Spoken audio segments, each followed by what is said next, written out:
Bismillahirrahmanirrahim. Assalamualaikum warahmatullahi wabarakatuh. Alhamdulillahi rabbil alamin. Wa bihi nasta'inu ala umuri dunya waddin. Wa sallallahu ala nabiyyina Muhammadin wa ala alihi wa sahbihi ajma'in. Amma ba'd. Kita panjatkan puja dan puji syukur kehadirat Allah tabaraka wa taala. Pada kesempatan malam yang berbahagia kali ini, kita kembali diberi kekuatan, kesehatan, hidayah serta taufik dari Allah Jalla wa Ala, sehingga kita bisa kembali menghadiri pengajian rutin tafsir kita ini di Masjid Agung Darussalam Purbalingga.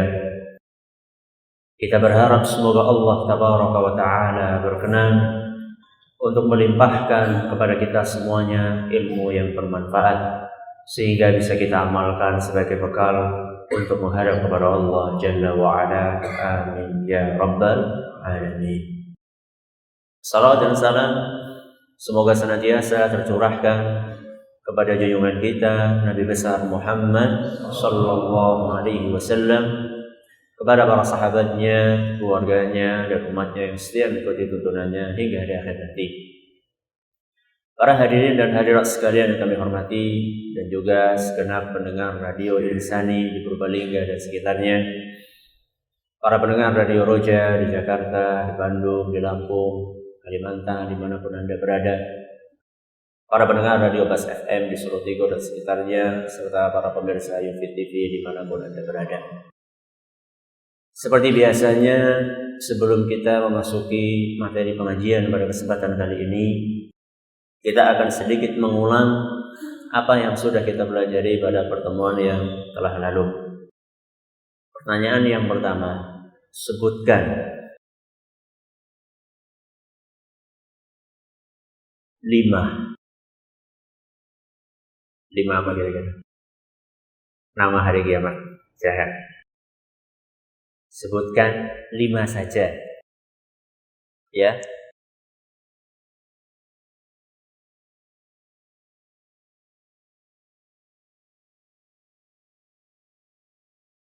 Al-Waqiah, Bu. Al-Waqiah kayaknya bukan. Iya, Al-Waqiah betul. Al-Ghasyiyah, iya bagus. Silakan. Pertanyaan yang kedua. Al-Qari'ah artinya adalah suara yang mencekam hati. Suara apakah itu?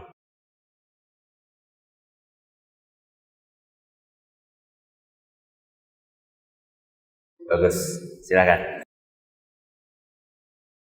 Pertanyaan berikutnya.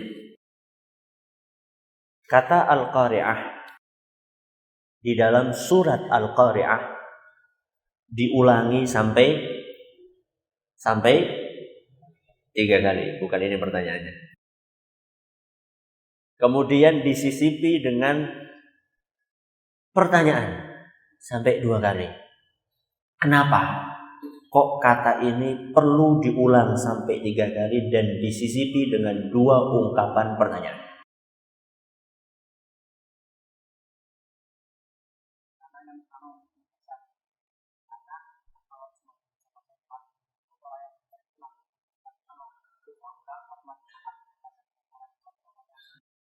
Terus?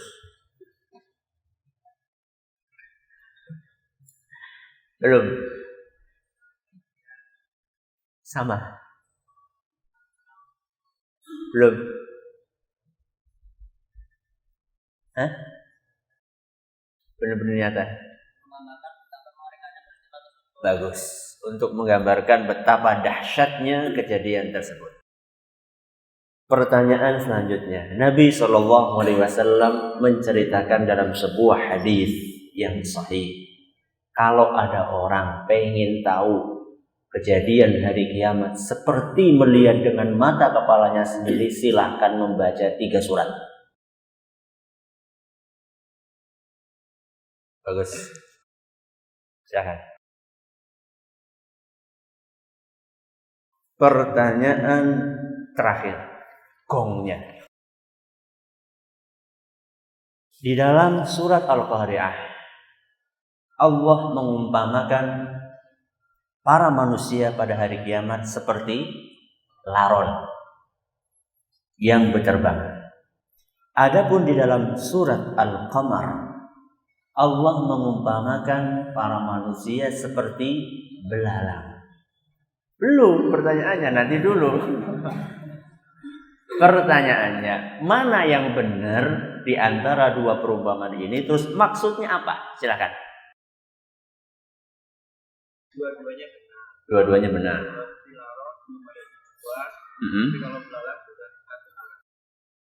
Iya. Kalau laron belum ada tujuan, kenapa nggak ada tujuannya saat itu? Masih bingung. Ya, terus kalau ada tujuannya kayak belalang? Bagus. Monggo, silakan. Berikutnya kita akan memasuki penafsiran dari ayat ke-6 dan ke-7 insyaallah. Para hadirin sekalian dan hadirat yang kami hormati dan juga segenap pendengar serta para pemirsa dimanapun Anda berada. Kita sudah belajar surat Al-Qari'ah ayat pertama sampai kelima. Di dalam ayat pertama dan sampai kelima, Allah Subhanahu wa ta'ala bercerita tentang sekelumit kejadian pada hari kiamat. Tentang dahsyatnya hari kiamat. Tentang beberapa peristiwa yang terjadi di hari kiamat. Setelah Allah Subhanahu wa ta'ala menggambarkan tentang kejadian hari kiamat, di ayat yang ke-6 dan seterusnya, Allah Subhanahu wa ta'ala menjelaskan bahwa para manusia saat itu akan terbagi menjadi dua golongan. Yang pertama golongan yang beruntung, yang kedua adalah golongan yang untung, yang rugi. Golongan yang pertama Allah sebutkan di dalam ayat yang ke-6 dan yang ke-7, yaitu firman Allah Subhanahu wa ta'ala, فَأَمَّا مَنْ ثَقُلَتْ مَوَازِينُهُ فَهُوَ فِي عِيشَةٍ رَاضِيَةٍ. Golongan yang pertama adalah orang-orang yang timbangan amal kebaikannya lebih berat dibandingkan timbangan dosa-dosanya. Thaqulat artinya lebih berat. Ini golongan yang pertama, yaitu orang-orang yang timbangan amal solehnya lebih berat dibandingkan timbangan dosa-dosanya. Adapun golongan yang kedua, Allah sebutkan di dalam Al-Quran surat Al-Qari'ah ayat ke-8 sampai 9.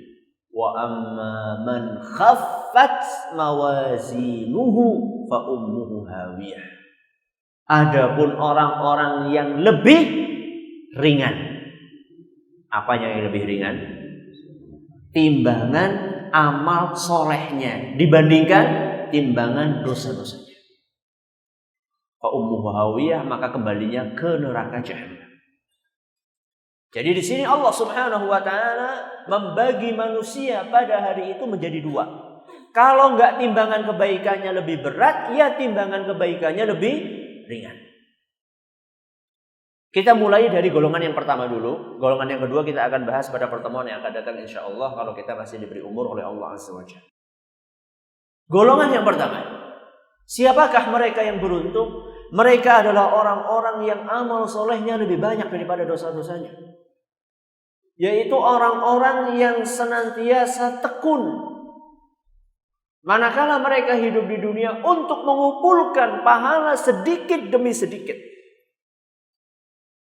Dan mereka juga berusaha sekuat tenaga untuk menghindari perbuatan maksiat. Seandainya suatu saat mereka terjerumus kepada perbuatan maksiat, karena tidak mungkin orang itu akan lepas dari maksiat. Seandainya suatu saat, walaupun dia sudah berusaha sekuat tenaga untuk menghindari perbuatan maksiat, toh suatu saat dia terjerumus, maka orang tersebut bersegera untuk membersihkan dosa-dosanya dengan cara taubat dan nasuha kepada Allah Azza wa Jalla. Dan ini memberikan pelajaran yang sangat berharga kepada kita, bahwa mumpung kita hidup di dunia, ayo kita kumpulkan amal soleh sebanyak yang bisa kita mampu. Tidak lama kita hidup di dunia. Seperti yang pernah saya sampaikan, kalau umur kita 60 tahun, sebenarnya kita cuma disuruh beramal berapa? 30 tahun. Dikurangi 10 tahun sebelum balik, sama tidur selama 20 tahun. Waktu tidur kok 20 tahun. Siapa itu? 10 kali jenengan. Ya. Jadi kita cuma selama 30 tahun, dia berusaha untuk mengumpulkan sebanyak-banyaknya. Dan dia, golongan yang pertama ini, akan berusaha untuk mencari amalan-amalan yang kira-kira bobotnya itu berat di timbangan. Ini orang-orang yang cerdas. Jangan kalau mau bisnis, milih usaha sing gampang, sing untungnya akeh. Kalau suruh milih ya, antara yang untungnya akeh sama yang untungnya sedikit, milih yang mana?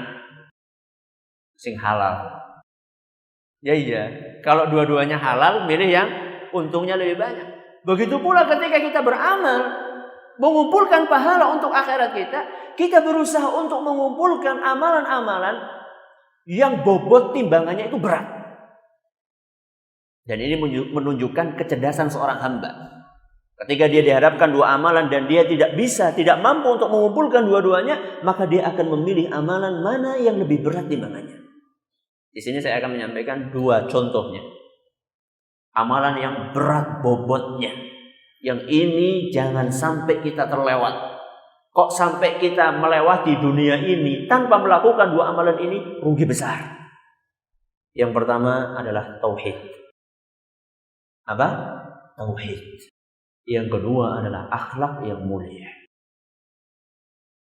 Mengenai tauhid ini, Rasulullah sallallahu alaihi wasallam pernah bersabda di dalam sebuah hadis yang diriwayatkan oleh Imam Ahmad dan dinyatakan sahih oleh Syekh Al-Albani, manakala beliau ditanya oleh salah seorang sahabat Nabi sallallahu alaihi wasallam yang bernama Abu Dzar radhiyallahu anhu.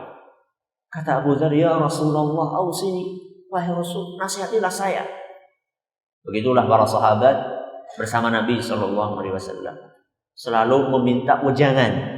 Begitu pula seharusnya kita sebagai umat manusia meminta wejangan kepada orang yang kita anggap lebih berilmu dibandingkan kita. Ausini ya Rasulullah, berikanlah nasihat kepadaku.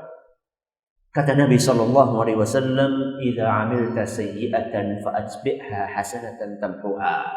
Wahai Abu Dzar, seandainya engkau terjerumus kepada perbuatan dosa, cepat-cepat lanjutkan perbuatan dosa itu dengan amal soleh. Ini nasihatnya siapa? Rasulullah SAW kepada Abu Dzar. Khusus untuk Abu Dzar, buat kita semuanya. Ketika terjerumus kepada perbuatan maksiat, cepat-cepat diiringi perbuatan maksiat itu dengan amal soleh, supaya amal soleh tersebut bisa menghapus dosa yang barusan kita lakukan. Kalau baru saja jelalatan, cepat-cepat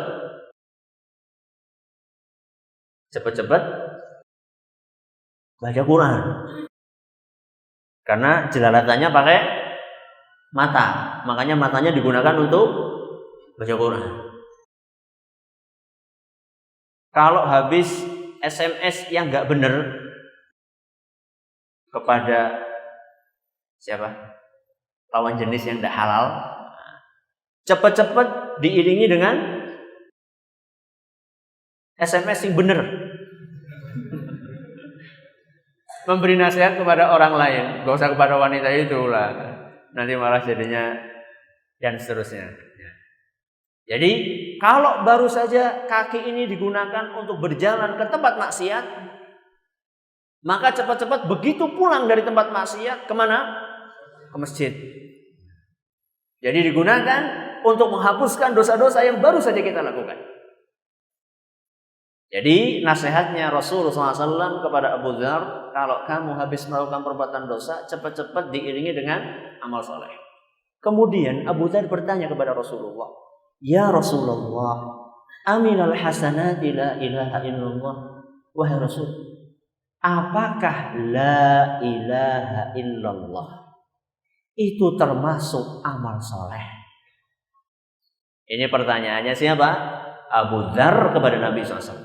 Karena Abu Dzar pengen tahu amal soleh apa kiranya wahai Rasul yang manjur, yang kuat bisa menghapuskan dosa-dosa yang saya lakukan.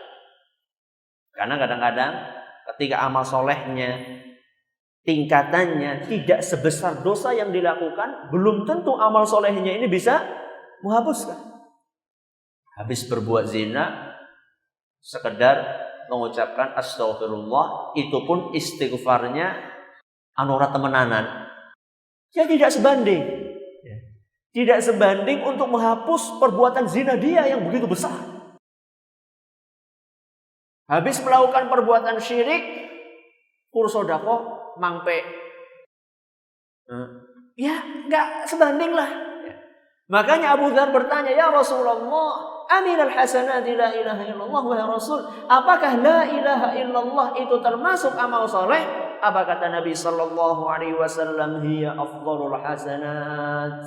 Ketahuilah wahai Abu Dzar bahwa kalimat la ilaha illallah itulah amal soleh yang paling soleh, kebaikan yang paling baik, alias paling berat bobotnya. Makanya diceritakan bahwasanya pada hari kiamat nanti dalam sebuah hadis yang terkenal dengan hadis bitaqah, hadis selembar kartu, bahwa nanti pada hari kiamat ada orang yang pada hari kiamat membawa dosa, membawa dosa 100 buku catatannya. Berapa? 100 buku. Satu buku tebalnya sepanjang mata memandang. Kira gue. Sampai dia sudah putus asa, gak pede. Gimana mau pede? Dosanya segitu.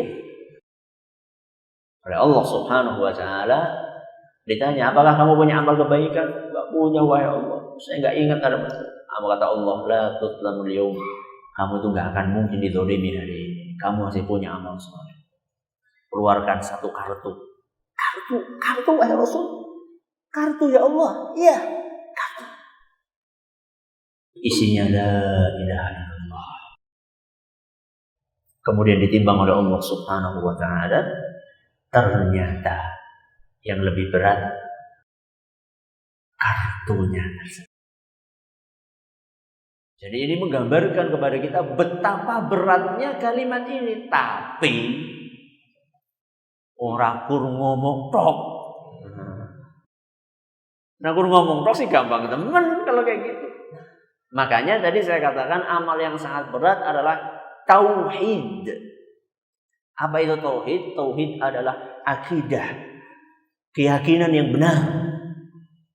Bahwasannya meyakini bahwasannya yang berhak disembah hanyalah Allah Subhanahu wa Ta'ala. Satu-satunya yang menguasai alam semesta ini adalah Allah Subhanahu wa Ta'ala. Tidak meyakini keyakinan sing bau reksa wit uringin nang alun-alun Purbalingga gue. Siapa? Gak tahu saya, orang tahu ketemu sih. Gak ada keyakinan seperti itu. Keyakinannya bersih, akidahnya bersih. Inilah yang akan memberatkan amal timbangan kita nanti pada hari kiamat. Ini yang pertama. Apa? Tauhid. Yang kedua, tadi saya sebutkan akhlak yang mulia. Dalilnya sabda Nabi sallallahu alaihi wasallam yang diriwayatkan Imam Abu Dawud. Dan hadis ini dinyatakan hasan sahih oleh Imam At-Tirmidzi. Kata Nabi sallallahu alaihi wasallam, "Ma min syai'in athqalu fil mizan min husnil khuluq." Kata Nabi SAW, tidak ada sesuatu yang lebih berat di timbangan dibandingkan akhlak yang mulia. Tidak ada sesuatu yang lebih berat di timbangan, maksudnya timbangan pada hari kiamat nanti, dibandingkan akhlak mulia. Jadi akhlak mulia adalah amalan yang paling berat timbangannya pada hari kiamat. Berarti minimal, ini baru minimal ya. Berarti bukan berarti ya wis rasa sholat, yang penting akhlaknya apik. Enggak.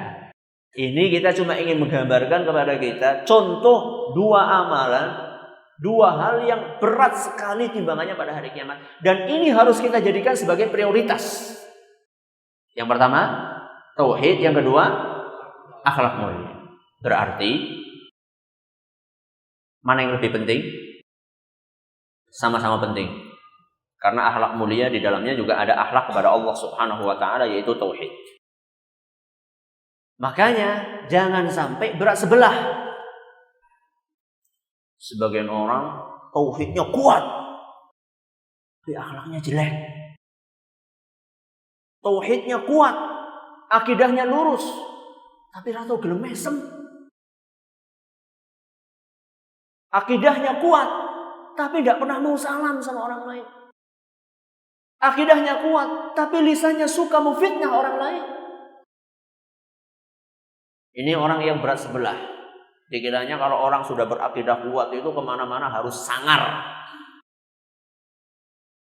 Ini orang yang berat sebelah.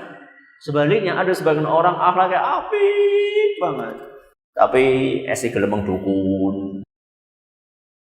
Ebek melu nonton ebek.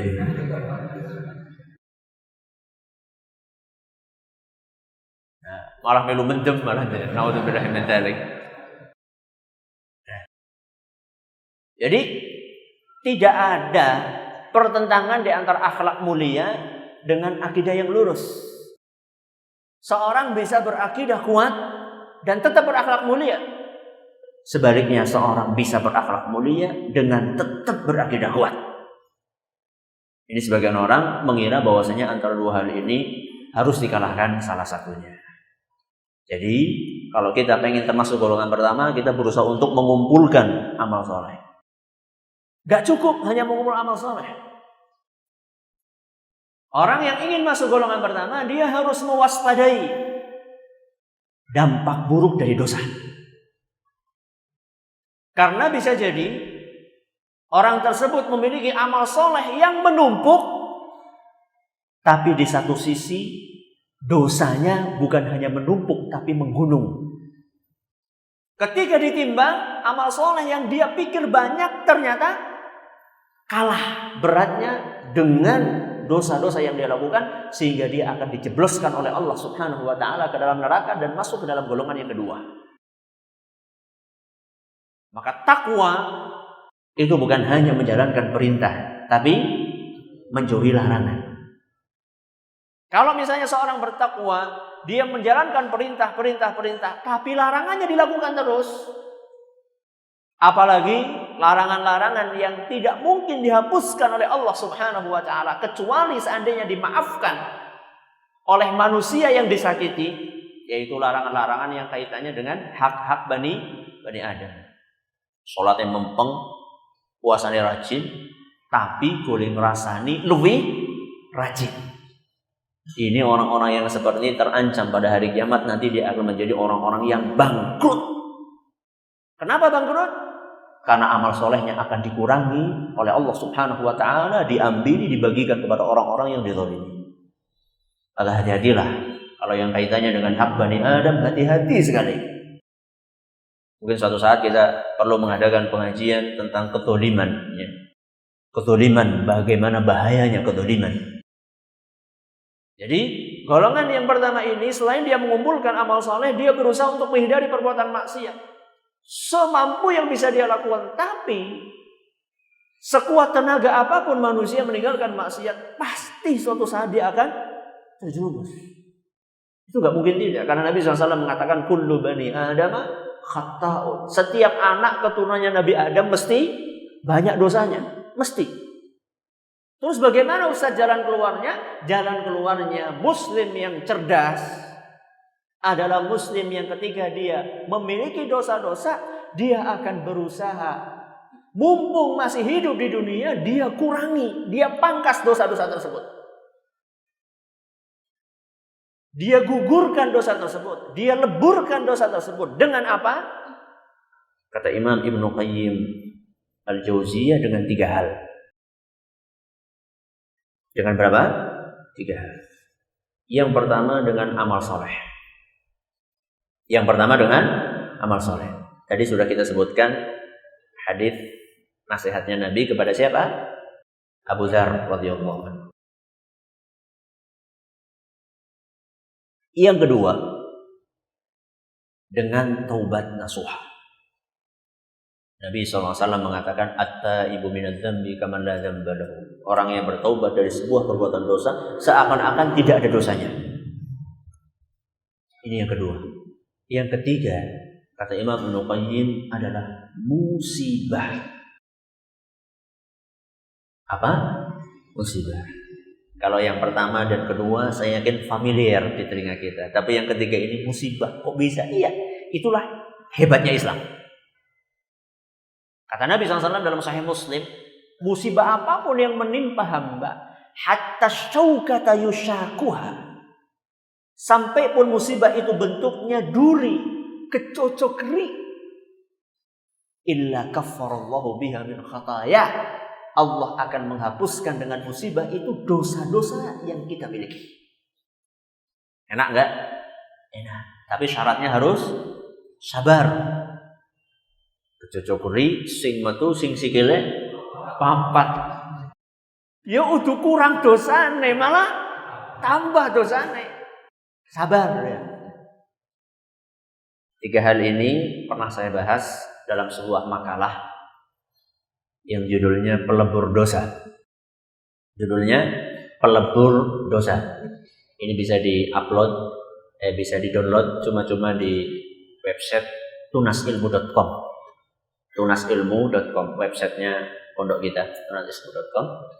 Ada juga rekaman video ceramahnya, bisa dilihat di YouTube. Bisa dilihat di YouTube, judulnya sama, Pelebur Dosa. Sudah. Ini golongan yang pertama adalah orang-orang yang timbangan kebaikannya lebih berat dibandingkan timbangan dosa-dosanya. Amal soleh contohnya tauhid, akhlak mulia, sholat. Sholat akan ditimbang. Mungkin gak ditimbang. Sholat yang jenengan berapa kilo? Yang namanya ditimbang itu kan sesuatu yang real, yang punya berat, bobot. Sholat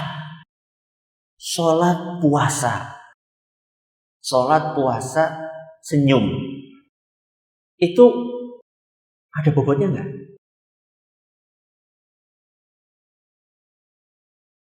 Ada enggak? Ada. Nggak ada. Itu sifatnya adalah abstrak, maknawi. Sebagian orang, apa mungkin ya ditimbang yang namanya sholat? Ini pertanyaan yang sebenarnya tidak sopan. Nah, pertanyaan yang sebenarnya tidak sopan. Terpaksa saya bawakan di sini. Karena ada yang tanya seperti itu. Ustaz, mana mungkin sholat ditimbang? Sholat itu kan sesuatu yang maknawi, yang abstrak. Kita kan nggak tahu sholat kita beratnya berapa kilo, berapa ton, berapa kuintal. Nggak tahu Ustaz. Bagaimana bisa menimbangnya? Pertama, ini pertanyaan tidak sopan. Kenapa tidak sopan? Karena tidak ada sesuatu yang mustahil dan sulit di tangan Allah Subhanahu wa ta'ala. Kenapa Ustaz? Karena Allah Subhanahu wa ta'ala menegaskan, innama qauluna li syai'in idza aradnahu an naqula lahu kun fayakun. Di dalam Al-Qur'an surat An-Nahl ayat 40, Allah Subhanahu wa ta'ala berfirman, sesungguhnya titah kami kalau ingin menghendaki sesuatu cukup mengatakan kun. Apa artinya kun? Jadilah, maka akan terjadi. Kira-kira sulit nggak Allah Subhanahu wa Ta'ala merubah wujud amal kita menjadi sesuatu yang berbobot? Sulit nggak? Gampang banget. Jadi gak usah kaget nanti tahu-tahu sholat kita nanti berbobot pada hari kiamat. Sangat mudah di sisi Allah Subhanahu wa Ta'ala, nggak ada yang sulit. Ini yang pertama. Yang kedua, dalam beberapa hadis yang sahih, yang ditimbang itu bukan cuma amal kita, tapi yang ditimbang juga buku. Tadi loh, orang yang berapa tadi? Bukunya 100 itu ditimbang bukunya. Sama satu kartu ditimbang bukunya. Juga ada beberapa hadis sahih yang menjelaskan bahwa yang termasuk ditimbang adalah tubuh orang yang mengamalkan. Apanya? Tubuh yang jenengan ada bobotnya? Seneng ya. Seneng ya. Sing lemu. Melasi temen sing kering. Duh, apakah ini kita perlu membuat program penggemukan? Ya, bukan diukur dari berat tubuhnya, tapi nanti akan diukur dari amal soleh yang dimiliki oleh orang tersebut. Jadi tidak usah berkecil hati manusia-manusia yang kurus atau bahasa lembutnya langsing. Tidak usah merasa berkecil hati orang-orang yang langsing. Kenapa? Kalau jenengan amal solehnya banyak, ya, insya Allah nanti bobotnya akan berat.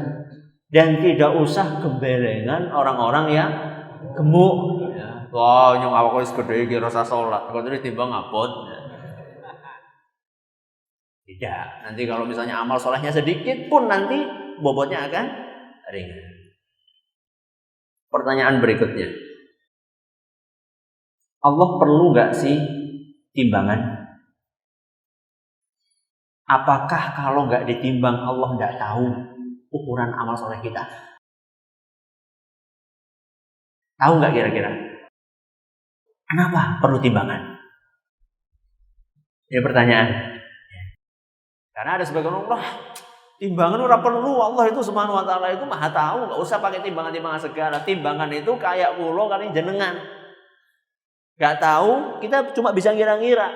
Tapi kalau pastinya kita nggak tahu. Allah Subhanahu wa Ta'ala sebenarnya itu nggak perlu sama timbangan. Karena Allah Subhanahu wa Ta'ala mengetahui ukuran amal kita bahkan sebelum kita diciptakan di muka bumi ini. Jadi gak usah nunggu nanti hari kiamat. Sebelum kita diciptakan di muka bumi ini, Allah sudah tahu kira-kira amal timbangan kita, timbangan kebaikan kita sama dosa kita lebih berat mana. Allah sudah tahu. Bukan hanya sebelum kita diciptakan, bahkan sebelum langit dan bumi diciptakan 50.000 tahun sebelumnya. Berapa? 50.000 tahun sebelum diciptakannya langit dan bumi, Allah sudah tahu berapa amalan kita. Kata Nabi SAW dalam sebuah hadis yang diriwayatkan oleh Imam Muslim, kataballahu maqadiral khalaiqi qabla an yakhluqas samawati wal arda bi 50.000 sanah.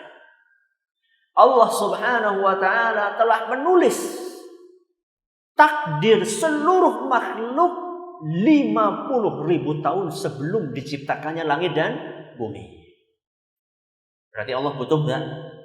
Tidak butuh. Kenapa? Ada timbangan.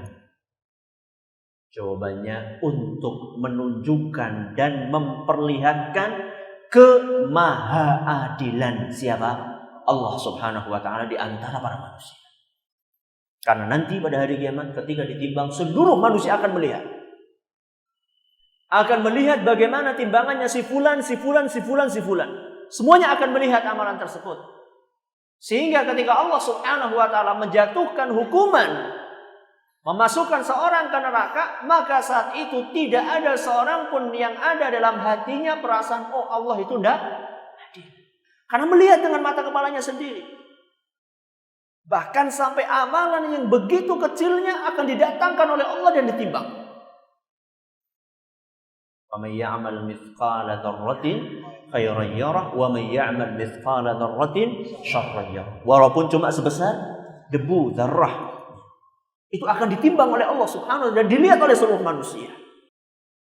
Jadi Allah tidak butuh sama timbangan. Apa maksudnya? untuk menunjukkan kemahaadilan Allah Azza wa Jalla. Ini ayat yang ke-6. Fa amma man thaqulat mawazinuhu. Adapun orang-orang yang timbangan kebaikannya lebih berat dibandingkan timbangan dosa-dosanya. Lalu di ayat yang ke-7 Allah Subhanahu wa taala menjelaskan ganjarannya apa? Fahuwa fi 'ishatir radiyah. Golongan yang pertama ini akan mendapatkan kehidupan yang menyenangkan buat dia. Radiyah itu diridhoi, disenangi. Jadi golongan yang pertama ini setelah dia ditimbang, dia akan dikaruniai oleh Allah Subhanahu wa taala dengan karunia kehidupan yang sangat mereka senangi. Kehidupan di mana? Tidak lain dan tidak bukan kehidupan di surga. Sebuah tempat tinggal yang di dalamnya terdapat puncak kenikmatan. Di dalam surga tidak ada lagi kesulitan, tidaklah ada lagi kesedihan, tidak ada lagi kegundah gulanaan, tidak ada gangguan, tidak ada rasa sakit, tidak ada rasa letih, tidak ada rasa takut. Yang ada orang yang ada dalam surga adalah merasakan ketenangan, kesehatan, kenikmatan yang tidak ada habisnya. Kata Rasul sallallahu alaihi wasallam, yunadi munadin. Ketika orang-orang sudah masuk ke dalam surga, ada yang memanggil penghuni surga. Penyeru tersebut berkata, inna lakum an tasihhu fala tasqamu abadan. Wahai para penghuni surga, setelah kalian memasuki tempat ini, kalian akan sehat terus dan tidak akan pernah sakit. Coba orang yang paling nikmat di dunia ini pernah nggak sehat terus, nggak ada sakitnya? Coba orang yang paling kaya di sini coba ngacung. Isin Ustaz. Coba yang paling kaya pernah sakit nggak? Biasanya malah sing sugih. Lu ya kayak penyakitnya biasanya. Ya kadang-kadang ora. Karena sing wong lara biasanya mangane kan enak-enak, sing enak-enak tuh biasanya sing akeh penyakitnya biasane. Tapi enggak semuanya. Ya gitu kayak enak-enak kan gorengan, jeroan, pemening. Ya mendoannya gorengan berapa. Sate, sing kolesterolnya tinggi itu yang gurih-gurih kan seperti itu. Nah, itu yang biasa beli siapa? Orang kaya-kaya, bulannya kayak penyakit ya. Nanti di surga tidak ada. Inna lakum an tasihhu fala tasqamu abadan. Kalian di surga ini akan sehat terus, tidak akan pernah sakit. Wa inna lakum an tahyaw fala tamutu abadan. Dan kalian di surga nanti kata Nabi SAW akan hidup terus, tidak akan pernah mati. Wa inna lakum an tashibbu fala tahramu abadan. Dan di surga nanti kalian akan muda terus, tidak akan pernah tua. Rahasia. Sing wis mbah-mbah. Pripun mbah? Masih pengen masuk surga? Masih, insyaallah. Jangan nanti ketika masuk surga akan berubah menjadi perjaka ting-ting. Malah nek perlu tong-tong sih san. Wa inna lakum an tashibbu fala tahramu abadan. Kalian itu akan muda terus, tidak akan pernah tua. Wa inna lakum an tan'amu fala tabta'isu abadan. Dan kalian nanti di surga akan merasa senang terus, nikmat terus, tidak ada sedihnya. Dan di surga tidak ada sesuatu yang kotor, semuanya bersih. Makanya kata Nabi SAW dalam hadis lain, kalau tadi hadis riwayat Muslim, hadis berikutnya riwayat Bukhari dan Muslim. Kata Nabi SAW, awwalu zumratin talijul jannah. Kloter pertama yang masuk surga, rombongan yang pertama masuk surga, kata Nabi SAW, suratuhum ala suratil qamari lailatul badr. Penampilan rombongan pertama yang akan masuk surga seperti penampilannya bulan purnama. la yabsuquna fiha wa la yamtakhituna wa la yataghawwatun.